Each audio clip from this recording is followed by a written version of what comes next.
Everyone, welcome to my channel. I am Neha Kaushik and in this lecture I am going to talk about biological classification. This is of class 11th. ठीक है, तो अब हम start करते हैं. सबसे पहले मैंने यहाँ पर कंटेंट सेक्शन डाला है. हम ये देख लेते हैं कि इस चैप्टर से रिलेटेड क्या क्या टॉपिक्स हैं हमारे पास जो अब हमें आगे कंटिन्यू करने हैं. ठीक है, इस वीडियो में मैं आपको जो टॉपिक्स कराऊंगी वो है definition of biological classification, importance of biological classification, kingdom system of classification, 5 kingdom classification और 5 kingdom classification का जो सब टॉपिक है किंगडम मोनेरा वो मैंने इसमें इंक्लूड किया है.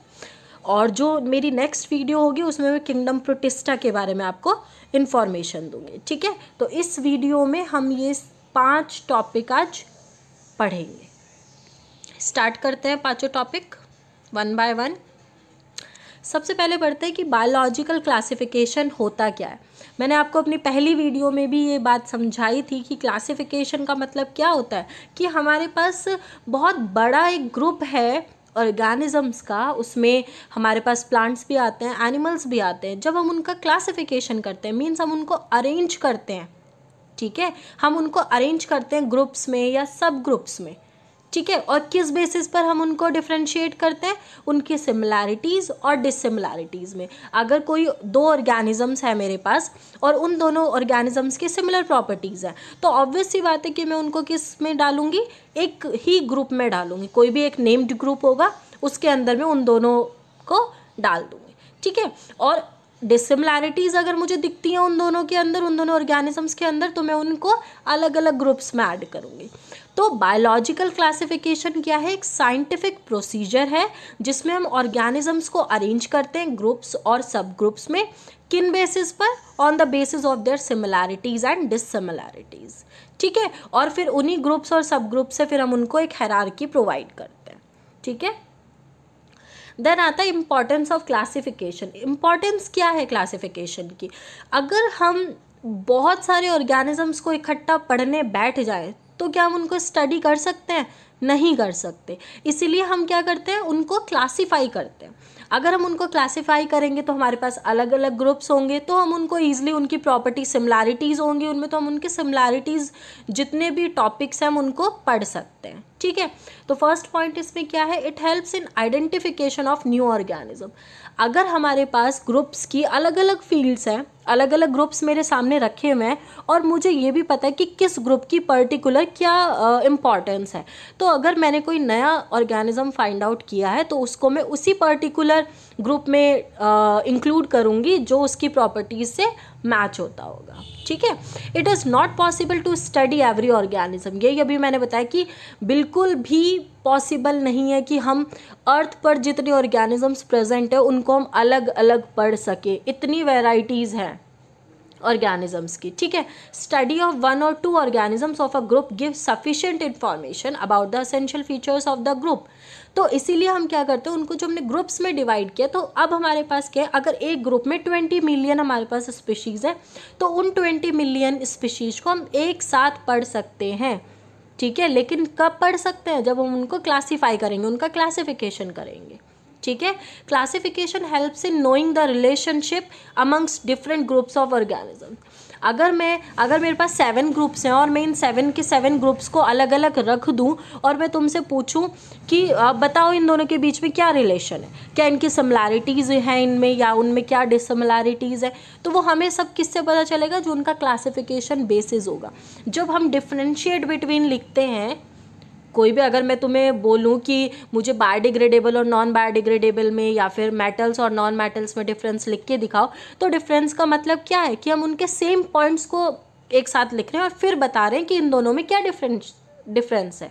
ठीक है, ऐसे ही हमें इनमें सिमिलैरिटीज़ भी बतानी है और डिससिमिलैरिटीज़ भी बतानी है. ठीक है, तो ये है इम्पॉर्टेंस ऑफ क्लासिफिकेशन. नेक्स्ट आते हैं किंगडम सिस्टम ऑफ क्लासिफिकेशन. पहले भी हम क्लासिफिकेशन पढ़ चुके हैं जिसमें मैंने आपको बताया था हायरार्की के बारे में. पहले किंगडम होता है, फिर फाइलम और डिवीजन होता है, फिर उसके बाद और भी सब पॉइंट्स थे हमारे पास. तो यहाँ पर अभी हम सबसे जो वास्ट क्लासिफिकेशन सिस्टम है हमारे पास वो हम पढ़ेंगे जिसको हम बोलते हैं किंगडम सिस्टम ऑफ क्लासिफिकेशन. अब क्या हुआ कि किंगडम सिस्टम ऑफ क्लासिफिकेशन जब आया तो बहुत सारे साइंटिस्ट थे जिन्होंने अपनी अलग अलग थ्योरीज दी, जिन्होंने अलग अलग ग्रुप्स में डिवाइड किया। उनमें से 3 मेन हैं जो मैंने यहाँ पर लिखे हुए हैं। सबसे पहले जो जिसकी खोज हुई थी वो था 2 किंगडम क्लासिफिकेशन। ये लिनाइयस ने किया था, जिनको हम फादर ऑफ टेक्सोनॉमी भी बोलते हैं, ठीक है। इन्होंने बताया था सारे के सारे अर्थ पे जितने भी ऑर्गेनिजम्स हैं उनको उन्होंने 2 पार्ट्स में डिवाइड किया था, प्लांटी और एनिमेलिया। लेकिन उसके बाद फिर हमने देखा कि नहीं, और भी कैरेक्टर्स हैं, हम बैक्टीरिया को किस में डालेंगे या फिर हम फंगस को किस में डालेंगे। तो उसके बाद कुछ टाइम बाद फिर एक नया किंगडम ऑफ क्लासिफिकेशन आया जो था 3 किंगडम क्लासिफिकेशन। ये अर्नस्ट हैकल ने दिया था। उन्होंने 3 डिफरेंशिएट किए इसमें, प्लांटी, प्रोटिस्टा एंड एनिमेलिया। लेकिन उसके बाद और भी बहुत सारे ऑर्गेनिजम्स थे जिनमें क्लासिफिकेशन होना बाकी था। तो फिर एट लास्ट हमारे पास एक किंगडम क्लासिफिकेशन बचा जिसको हम बोलते हैं 5 किंगडम क्लासिफिकेशन। ये हमें दिया था R.H. विटेकर ने, जो हम अब भी अपनी बुक्स में पढ़ते हैं, ठीक है। तो उन्होंने 5 किंगडम क्लासिफिकेशंस में क्या क्या दिया था, Monera, kingdom Protista, kingdom Fungi, kingdom Plantae and kingdom Animalia. ये 5 किंगडम क्लासिफिकेशंस दिए थे R.H. विटेकर ने।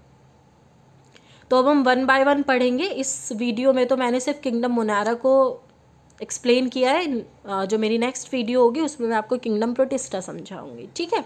चलिए शुरू करते हैं। किंगडम मोनारा। किंगडम मोनारा का अकेला मेंबर होता है बैक्टीरिया। मींस जितने भी बैक्टीरिया हैं वो सब किस में इंक्लूड होते हैं, किंगडम मोनारा में इंक्लूड होते हैं, ठीक है। फिर हमने बैक्टीरिया को क्लासिफाइड किया हुआ है 4 कैटेगरीज में। किन बेसिस पर, उनकी शेप के बेसिस पे। 4 शेप्स होती है, आप ये बचपन से पढ़ते हुए भी आ रहे होंगे कि 4 शेप्स क्या क्या होती है किंगडम, मतलब जो बैक्टीरियाज हैं जो बैक्टीरिया है उनकी क्या क्या शेप्स है। सबसे पहले आती है कोकस, देन है bacillus, विब्रियम and spirillum. कोकस spherical shape का होता है, बेसिलस रोड शेप का होता है, विब्रियम कोमा शेप्ड होता है और स्पाइरलम स्पाइरल शेप्ड का होता है, ठीक है। बहुत सारे ऐसे बैक्टीरिया हैं जो ऑटोट्रॉफिक होते हैं और ऑटोट्रॉफिक होने के साथ साथ वो अपना खाना खुद बनाते हैं। लेकिन क्या है, ये जो ऑटोट्रॉफिक बैक्टीरिया हैं ये भी 2 टाइप के होते हैं, फोटोसिंथेटिक ऑटोट्रॉफिक और कीमोसिंथेटिक ऑटोट्रॉफिक। मीन्स वो अपना खाना खुद तो बना रहे हैं, लेकिन कुछ बैक्टीरिया ऐसे हैं जो फोटोसिंथेसिस के प्रोसेस से अपना खाना खुद बना रहे हैं और कुछ ऐसे हैं जो केमिकल्स के हेल्प से अपना खाना खुद बना रहे हैं, ठीक है। तो 2 पार्ट्स में हमने डिवाइड किया। और मेजॉरिटी ऑफ बैक्टीरिया ऐसे हैं जो कि हेटरोट्रॉफिक होते हैं नेचर में। मीन्स वो अपना खाना किसी दूसरे की हेल्प से लेते हैं। Means they depend on other organism और on dead organic matter for food. हमें पता ही है कि डिकम्पोजिशन का काम कौन करता है, बैक्टीरिया करते हैं।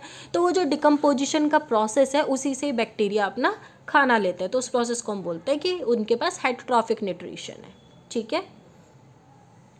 फिर बैक्टीरिया को हमने 2 ग्रुप्स में डिवाइड किया, आर्के बैक्टीरिया एंड यू बैक्टीरिया। अब हम उनकी प्रॉपर्टीज़ पढ़ेंगे कि आर्के बैक्टीरिया में कौन कौन इंक्लूड होता है और यू बैक्टीरिया में कौन कौन इंक्लूड होता है। आर्के बैक्टीरिया में हैं ऐसे ऑर्गेनिजम्स जो बहुत हार्श हैबिटाट में भी सर्वाइव कर सकते हैं, जैसे कि एक्सट्रीमली सॉल्टी एरिया अगर है तो उनको हम हेलोफाइल्स बोलते हैं। हॉट स्प्रिंग्स में भी ये सर्वाइव कर सकते हैं जिनको हम थर्मो एसिडोफाइल्स बोलते हैं, या फिर ये मार्शी एरियाज़ में भी सर्वाइव कर सकते हैं जिनको हम मिथेनोजेंस बोलते हैं, ठीक है। इनकी जो सेल वॉल है उनके स्ट्रक्चर्स अलग अलग होते हैं, इसीलिए ये किसी भी एक्सट्रीम कंडीशन में सर्वाइव कर सकते हैं। मिथेनोजेंस जो है वो मेनली पाए जाते हैं जो हमारी काऊ और बुफेलोज होती है ना, उनके अंदर पाए जाते हैं मिथेनोजेंस। वो रूमिनेंट एनिमल्स होते हैं तो उनके अंदर पाए जाते हैं मिथेनोजेंस, ठीक है। और जो मिथेनोजेंस है वही क्या प्रोडक्शन करते हैं, बायोगैस का प्रोडक्शन करते हैं जिसको मीथेन गैस बोलते हैं, ठीक है। और मीथेन गैस हमें कहाँ से मिलती है, जो काऊ डंग होता है हमें वहाँ से मिलती है हमें मीथेन या फिर बायोगैस, ठीक है।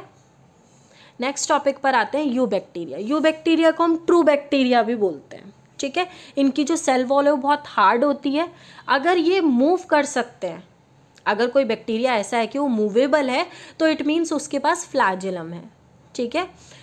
यू बैक्टीरिया का एक एग्जाम्पल है साइनोबैक्टीरिया, जिसको हम ब्लू ग्रीन एल्गी भी बोलते हैं। आपको ईजिली फाइंड हो जाती है, वो कहीं पर भी मिल सकती है। वो एक फोटोसिंथेटिक ऑटोट्रॉफ है, मतलब वो अपना खाना कहाँ से बनाता है, क्लोरोफिल की हेल्प से बनाता है, ठीक है। और जो साइनोबैक्टीरिया है वो यूनिसेलुलर होता है, कॉलोनीज में फॉर्म होता है, फ्रेश वाटर में भी आपको मिल सकता है, मेराइन वाटर में भी मिल सकता है और आपको लैंड पर भी मिल सकता है, ठीक है। सम ऑफ दीज, और कुछ इनमें से ऐसे भी बैक्टीरिया हैं जो क्या करते हैं, नाइट्रोजन फिक्सेशन का काम करते हैं। नाइट्रोजन फिक्सेशन कहाँ होती है, लेग्यूमिनस प्लांट्स में होती है। कौन करता है, नोस्टॉक या फिर एनाबीना करते हैं। वो दोनों के दोनों यू बैक्टीरिया का पार्ट है, ठीक है। फिर कुछ बैक्टीरिया ऐसे भी हैं जो कीमोसिंथेटिक ऑटोट्रॉफिक होते हैं। वो क्या करते हैं, ऑक्सीडाइज करते हैं फूड को, ठीक है, और मतलब बहुत सारे इनऑर्गेनिक सब्सटेंसेज हैं उनको ऑक्सीडाइज करते हैं, जैसे कि नाइट्रेट्स हो गए, नाइट्राइट्स हो गए या अमोनिया हो गए। और फिर क्या करते हैं, उनको यूज़ द रिलीज्ड एनर्जी, उनमें से जो एनर्जी रिलीज होती है उसको एटीपी प्रोडक्शन के लिए यूज़ करते हैं, मतलब खुद की एनर्जी बनाने में यूज़ करते हैं। Heterotrophic bacteria are harmful in making curd from milk. Heterotrophic bacteria कौन होंगे, जो फीड करेंगे, मतलब जो अपने खाने के लिए किसी और पे डिपेंडेंट होंगे। तो जैसे हम मिल्क से कर्ड निकालते हैं, उसमें ये बैक्टीरिया यूज़ होते हैं, ठीक है। प्रोडक्शन ऑफ एंटीबायोटिक्स, बैक्टीरिया से जो हमारी एल्गी है उनसे एंटीबायोटिक्स बनाई जाती हैं, वो हो गया। और fixing nitrogen in leguminous plants, अभी हमने देखा कि जो लेग्यूम की रूट्स होती है उनमें नाइट्रोजन फिक्सेशन कौन करता है, यू बैक्टीरिया करते हैं। उसके बाद है बैक्टीरिया रिप्रोड्यूस। बैक्टीरिया का रिप्रोडक्शन किस मोड से होता है, बाय फिजन होता है, ठीक है। बाइनरी फिजन भी हो सकता है और मल्टीपल फिजन भी हो सकता है। और अगर इनको फेवरेबल कंडीशन नहीं मिलती है तो ये बाय स्पोर्स या स्पोर फॉर्मेशन के प्रोसेस के थ्रू रिप्रोड्यूस करते हैं। उसके बाद आते हैं माइकोप्लाज्मा, आपने नाम सुना ही होगा, ये सबसे छोटी सेल है, माइकोप्लाज्मा गैलीसेप्टिकम, ठीक है। वो भी किस में इंक्लूड होता है, यू बैक्टीरिया में इंक्लूड होता है। इसकी सेल वॉल नहीं होती है, स्मॉलेस्ट लिविंग सेल है और ये विदाउट ऑक्सीजन सर्वाइव कर सकता है, ठीक है। तो यहाँ पर हमारा किंगडम मुनायरा पूरा का पूरा टॉपिक ख़त्म हो चुका है। अब जो मेरी नेक्स्ट वीडियो है उसमें मैं किंगडम प्रोटिस्टा स्टार्ट कराऊंगी आपका। और अगर अभी भी आपको इस वीडियो से रिलेटेड या इस टॉपिक से रिलेटेड कोई भी कन्फ्यूजन है तो वो आप मुझे कमेंट सेक्शन में कमेंट करके बता सकते हैं। Thank you so much.